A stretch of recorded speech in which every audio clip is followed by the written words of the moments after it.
Hello, everyone. You're welcome to another exciting and enlightening episode on the Emogate Radio Communications Program. It's such a joy and a delight to have you here. Welcome to a brand new week, and I hope that you are ready to achieve new and great things in your organization and in your life this week.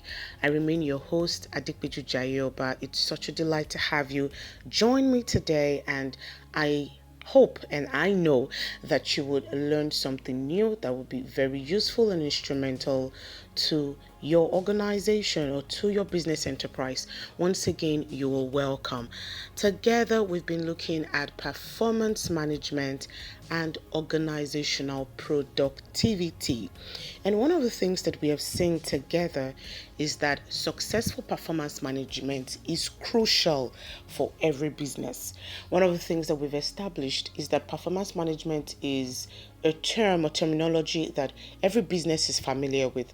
But much more than being familiar with that term, successful or effective performance management is very crucial, very essential to your business.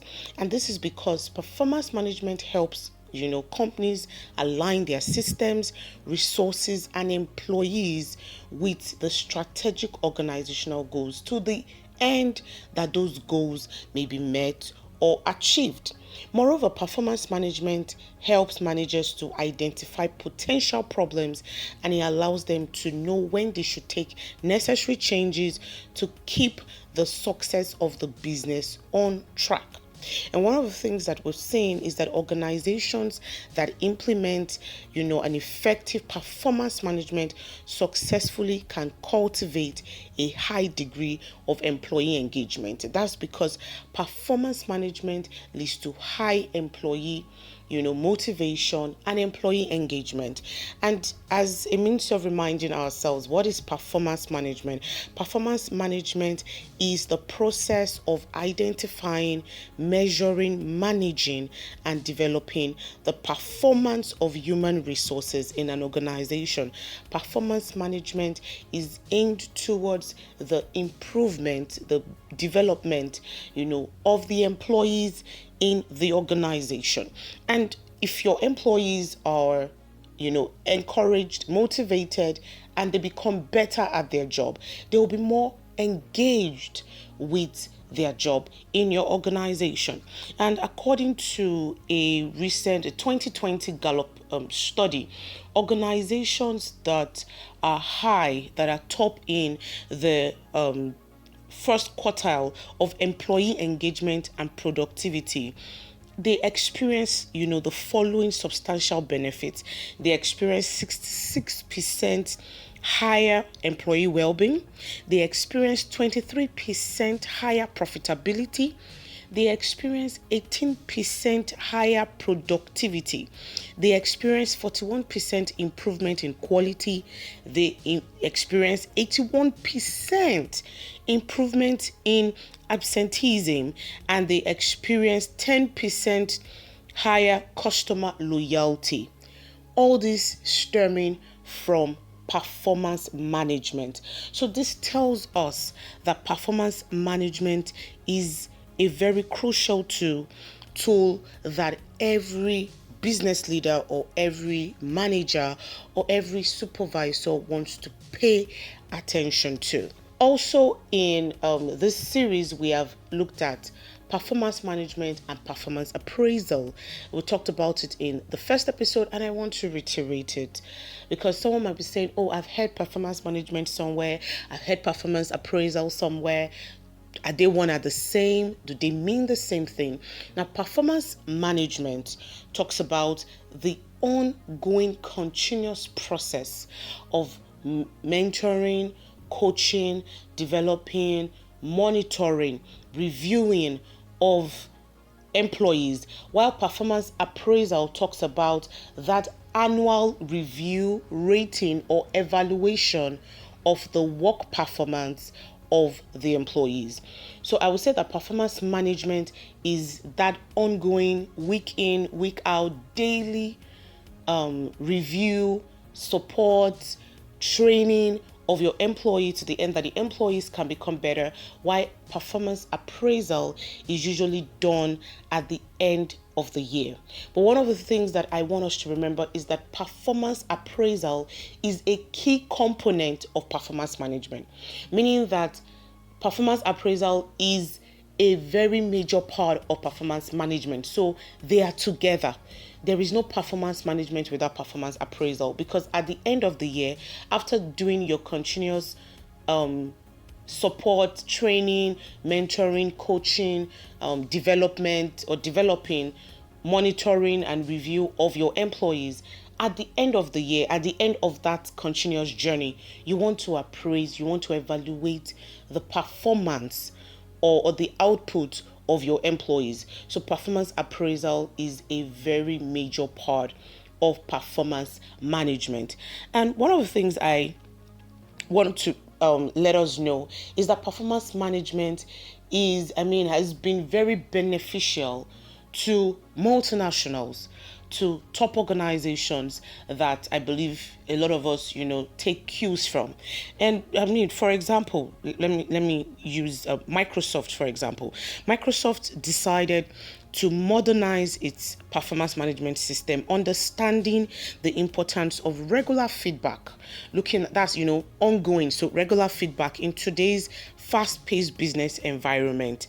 And by implementing this modern performance management system, Microsoft initiated a series of positive changes that helped the employees to thrive.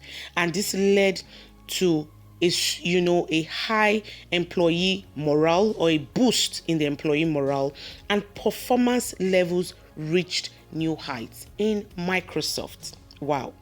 In the same way, Adobe, I'm sure a lot of us, use Adobe to read, documents, journals, textbooks. Adobe practices a culture of constructive feedback, emphasizing open and honest communication between managers and employees. And this has led to a 21% increase in productivity. Wow, very beautiful. And Apple, not left out of the performance management system, encourages employees to create individual development plans that outline their career goals and the steps required to achieve them. This performance management strategy emphasizes continuous learning and skill development. Let's not forget that performance management, includes this to ensure that employees are better or are, well empowered to do their job. And this has reportedly increased employee commitment, employee engagement, and employee productivity in the organization, speaking about Apple. So this talks about how important performance management is to any organization. In today's episode, we'll be looking at the different approaches or the different methods to handling or to running performance management or performance appraisal in your organization. And the first method I'll be considering is the essay appraisal method.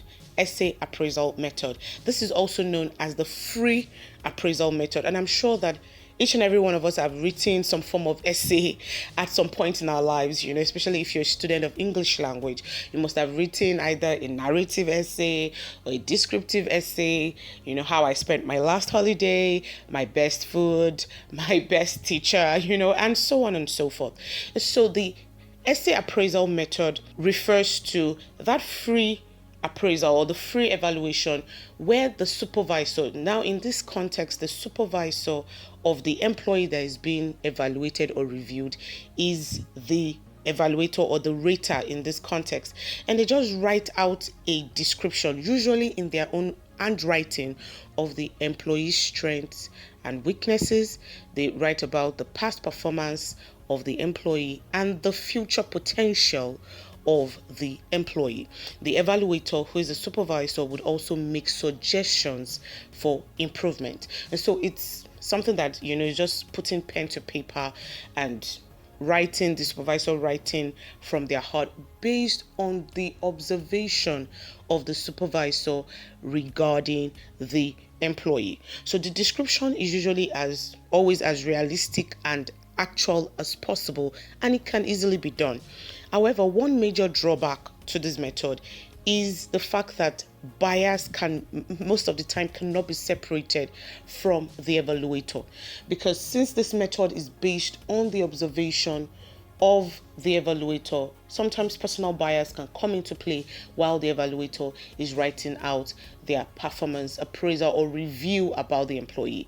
And if it's a situation where there's some form of conflict or tension between the supervisor and the employee, if the supervisor, is not matured enough or professional enough to handle it well, that tension or that conflict might reflect in the description about the employee. The second method of performance management or performance appraisal we'll be considering today is critical incidents method. Critical incidents method. And this method, focuses the evaluator's attention. Now, the evaluator in this context might either be the direct supervisor of the employee or the HR manager. What this method does is that it focuses the evaluator's attention on critical events or key behaviors of employee that separate effective job performance from ineffective job performance. So the appraiser or the evaluator writes down anecdotes that describe what the employee did, especially during critical events in the organization.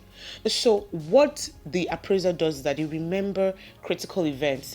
Probably there was a major sales outreach, or probably there was a time where certain customers were unsatisfied with products delivered by the organization or services that delivered by the organization, and then they call to remembrance how the employee handled or responded or reacted to such critical incidents. A very good example is if an unsatisfied customer walks into the business complex or the office space, and they're tense, they're agitated, they're complaining, probably at the top of their voice. Sometimes the supervisor is watching the character of the employee. The response, the behavioral response of the employee to the customer, was the employee calm, apologetic, trying to assuage the situation, trying to put the customer at rest and attending promptly to the complaint? Or was the employee laid back and nonchalant and probably ignored the customer? All that are reviews that would reflect using the critical incidents method. And so one of the things that are measured with this kind of method are specific behaviors and personality traits. And critical incidents method is not only good for evaluative decisions, it's also good for legal purposes, it's good for administrative purposes, which can lead to either an employee being promoted if the work performance was effective or if the job performance was effective, or can lead to an employee being fired if the job performance was ineffective. However, the limitation to critical incident method is that sometimes when an unfavorable incident is happening, particularly one that is tense and heated up, the supervisor may forget to record the behavioral response or the performance of the employee, and that might reflect in the review or the appraisal of such an employee. The third method we'll be considering today is graphic rating scales method. Graphic rating scales. So from the word rating and scales, this method of performance appraisal uses a checklist in which the manager simply rates the performance of the employee or the employees, depending on how many employees are, up for review, based on a continuum, on a scale. I usually maybe a 5 scale or a 7 scale. So 5 scale, you can have something like excellent, good, average, fair, and poor. Or if it's 7 scale, you have excellent, very good, good, average, fair, poor, and then very poor. And so what the manager or the evaluator does is that just rates the work performance or the job performance of the employee on that on the scale. So you could just say, oh, this person is fair, or this person is good, or this person is very poor, depending on the scale that is being used. So one reason for the popularity of the rating scales method is its simplicity. It's easy to use. It already has a scale you could just easily tick based on the work performance of the employee, and this allows for quick evaluations, particularly if you have many employees to review or to attend to. And so when you quantify the ratings, this method facilitates comparison of employee performance, because when you have a lot of employees, you can say, oh, this person has been excellent, or this person has not been so good, so I'd give this person fair, or this person has come up, person is not good, but the person is average. You can easily just rate the performance of the employee. Now, there are two factors that should be considered when using the graphic rating scales method as a performance evaluation or performance appraisal tool. The first is that you're considering job-related competencies. So the first thing you're considering when using this method is job-related competencies such as responsibility at work, skillfulness at the job, work quality or work quantity. Those are things you want to consider. And then personal characteristics. You don't only want to consider job competencies, you also want to consider personal characteristics. I'm talking about things like, commitment, loyalty, creativity, team spirit and collaboration, leadership skills, sense of ownership. You want to also consider that when using the graphic rating scales method. The next method of performance management, performance appraisal we'll be considering today is the forced distribution method. Forced, when you force something, okay, and it's quite similar to the graphic rating scales in the sense that it also uses a scale. However, the scale is very limited. And what this method does is that it requires the evaluator to assign individuals or employees in a work group with a very limited number of categories. In most situations, it is usually three skilled category, and you have excellent, you have average, and you have poor. You don't have in-betweens. It's either you're good, you're in between, or you're bad. And that is how it runs. And this system became popular with the then CEO of General Electric, and that is the person of Jack Welch. And he used the system particularly to fire unproductive employees. So any employee that falls into the category of poor were fired. And he also allowed the organization to retain the best hands and to retain, excellent, best fit talents in the organization. And so this system is used by a lot of multinationals. I mentioned General Electric is also used by Cisco Systems, it's used by HP, it's used by Microsoft, it's used by Pepsi and Ford Motors.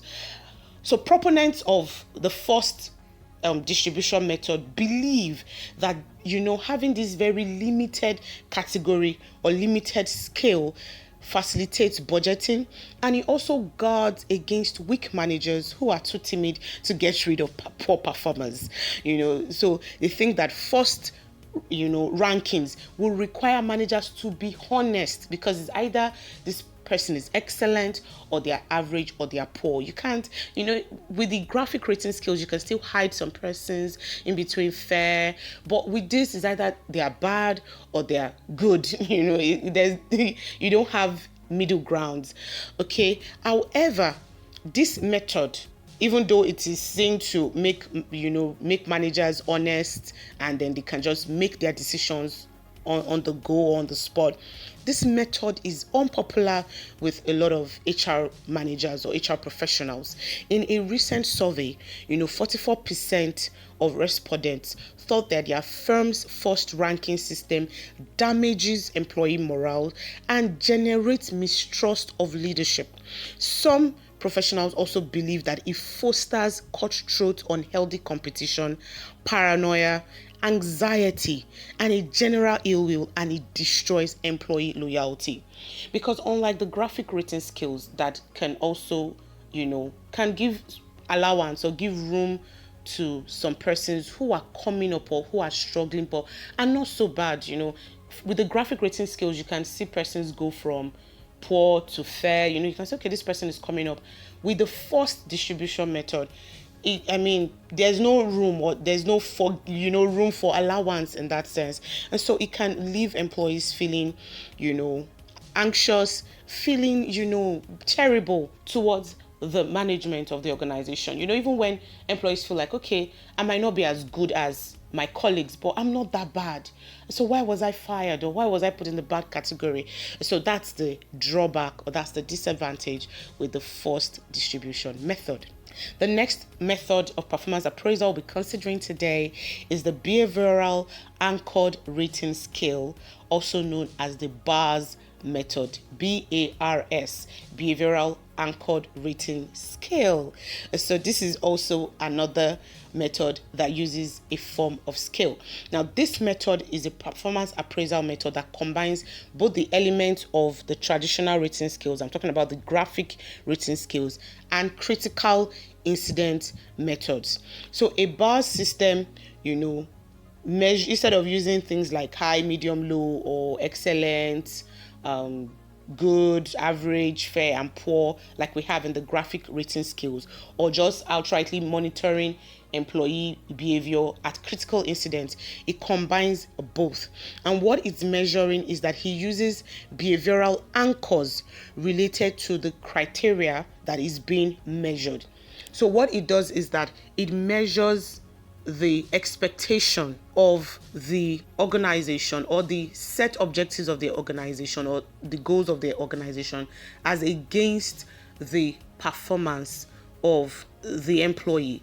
So it measures, okay, how good they are. So let me give an example. In a software software company, a behavioral anchored rating scale, a BARS method, can have a scale that is not necessarily saying you have excellent, good, average. It could be level 1 having a criterion saying employee has limited knowledge of Java, using Java, has limited knowledge of Java and has to work with supervision. So it's not necessarily saying the person is bad, it's just saying that's level 1. While you can have level 2 saying employee has good knowledge of Java but works with supervision. Level 3, employee has good knowledge of Java and works with little or no supervision. You can see that there's a gradient. Level 4, employee has good or professional knowledge of Java and delivers projects with no supervision. You can see no supervision at all. So you can see where we're coming from. So you can see the gradient. So it is measuring, both their job competencies and also their response to probably projects. Do they need so much supervision, or can they deliver projects with no supervision at all? That is the BARS method. So one of the things with this method is that it reduces rater bias and error by anchoring the rating with specific behavioral examples based on job analysis information. So it means that anyone who's going to be using this method must have expert knowledge about the job, because you cannot develop the skill if you don't have expert knowledge about the job requirements. The next method of performance appraisal we're looking at today is management by objectives method. Management by objectives method.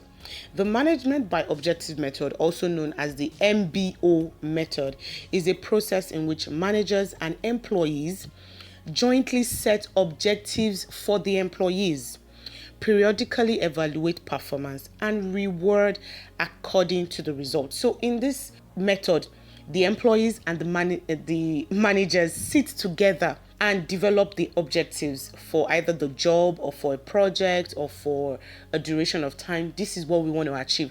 So the employees are aware of what is expected of them. They agree to it.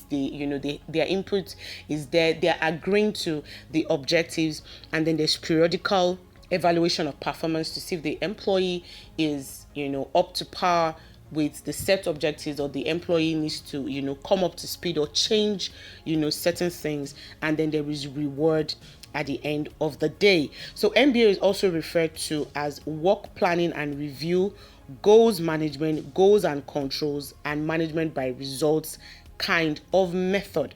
So the MBO, that's the management by objectives method, includes a 3-step process. And so the first step, like we said, is the manager and the employee set individual objectives and plans. So the manager sets these objectives jointly with individual employees, and the objectives are according to organizational standards or organizational vision or expectation. So one of the things that should be considered at this point is that the objectives must be smart. The objectives must be smart. And when I'm talking about smart, I mean that the objectives have to be specific, it has to be measurable, it has to be attainable, it has to be relevant, and time-based. It must be considered. It must be specific, meaning that the employee knows what exactly they are doing. It must be measurable, meaning that there are metrics to determine whether the employee is being successful or not. It must be attainable. It must not be something that probably only God can do. It must be realistic. It must be relevant to today's contemporary business space, and it must be time-based. That is very important. The second step in the MBO method is that there must be, like we said, periodic evaluation. So at this level, communication is major. So the manager gives feedback and evaluates performance, and also hears from the employees. At this level also, the employees should be allowed to critique their own performance. This way, the manager and employee will review progress and determine the next step or the next phase of action. The third step in the MBO method is that you reward according to performance. So when the employees achieve the objectives that were set for them, they should be recognized and rewarded through praise, saying thank you, well done, excellent job, or through pay raises, promotions, bonuses, and so on. And employees who do not meet their goals, particularly those who did not have external factors come into play, their rewards should be withheld, and if possible, punishment should be doled out. So those are the 3 steps that are involved in the management by objectives method. The last method of performance appraisal we'll be considering today is the 360-degree feedback evaluation method. The 360-degree, the name, you're already thinking of 360-degree, you're thinking of a circle, you're thinking of 4 quadrants, is a feedback evaluation method that allows for feedback or reviews from multiple persons. Unlike the traditional performance appraisal, where the feedback or the review is coming from just the supervisor or the manager or the evaluator, in this method, the people around the rated employee may provide ratings, and I'm talking about maybe senior managers or supervisors. The employee himself is allowed to rate himself. You have subordinates of this employee, and then the colleagues or the team members of the employee, or even external persons like customers, are allowed to, give their review or their feedback or their appraisal about this particular employee. And as many as 90% of Fortune 500 companies use some form of 360-degree feedback. Many companies use this because it allows for multi-dimensional view or perspective about the employee who is being rated.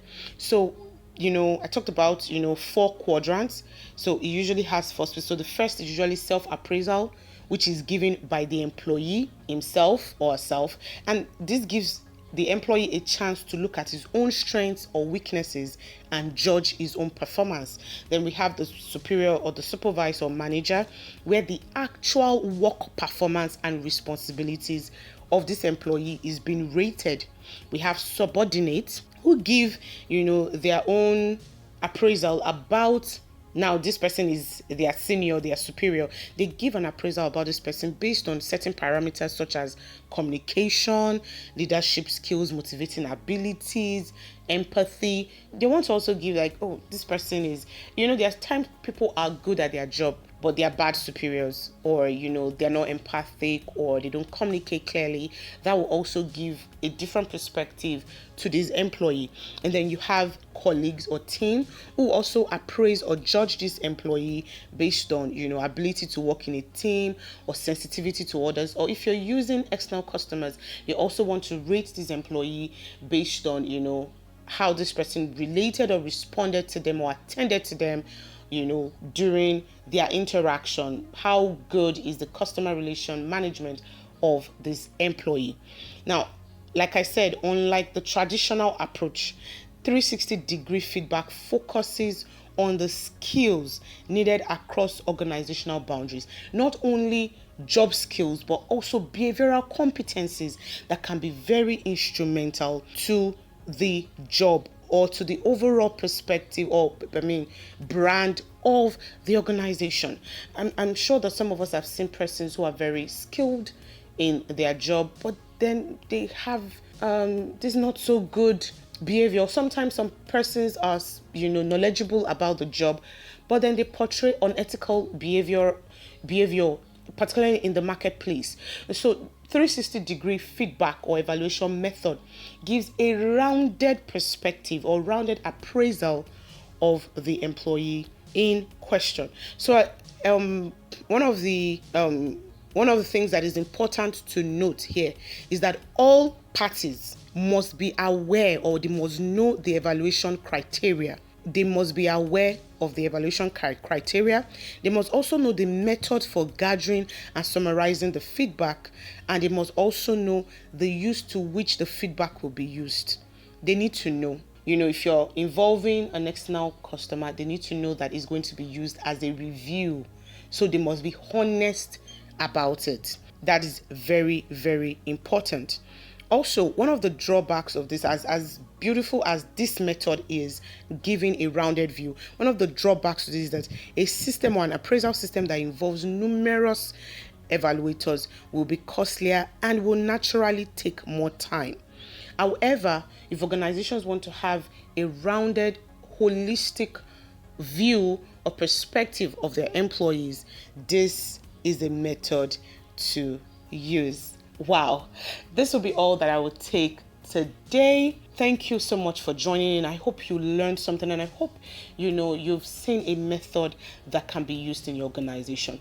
I know that some persons might be asking, so which method is the best? The truth is, you can use a combination of appraisal methods in your organization to evaluate your employees, to the end that your employees improve on their job, they become better, and that productivity and performance can increase in your organization.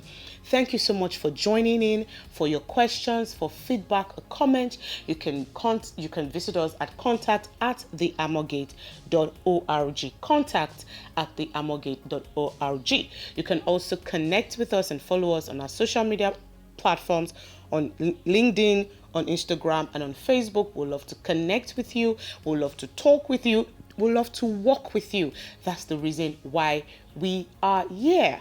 Until I come your way, same time next week, keep being amazing and keep reaching for the stars. Bye for now.